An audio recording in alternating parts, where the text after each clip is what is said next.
During a memorial service to mourn the U.S. troops killed by one of their own at Fort Hood, Texas, President Obama acknowledged the growing pressures faced by the U.S. military. They have served tour after tour of duty in distant, different, and difficult places. But after 8 years of war in Afghanistan and Iraq, it's become quite apparent that repeated deployments by U.S. forces are taking their toll. For some troops, the stress is just too much. So far in 2009, 134 soldiers have committed suicide.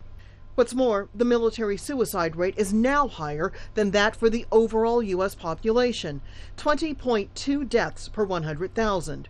In 2005, that rate was 12.7 deaths per 100,000. How you doing, Aaron Shepard? The Army has launched a program to monitor active duty soldiers for signs of stress and to get them into immediate counseling. Requests for counseling have jumped 40% since 2007, and every member of one returning Army battalion recently completed a mandatory mental health exam. We go on constant missions back to back. We go somewhere, we come right back, and then we're going right back out. You know, we had this much patience, now we got like this much patience with our kids because we're so used to things being done quick out here. The Army hopes to expand its post-deployment screening for all units coming off the battlefield.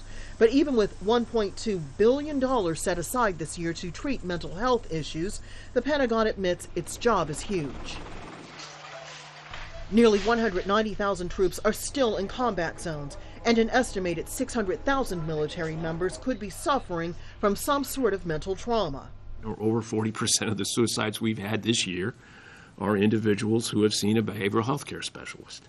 So like I said, doesn't seem to be any single answer or anything that will say that if this happens, the incidence of suicide will go down. Like I told you, but when you made your appointment, you know. Officers say part of their challenge is removing the stigmas surrounding mental health treatment. And the U.S. military is still trying to find a way to guarantee their troops get the 15 months rest they need away from the front lines. We have been working very hard to bring ourselves back in balance, and balance being a point where the soldiers are deploying at sustainable rates. We've made progress toward that, but we still have a way to go.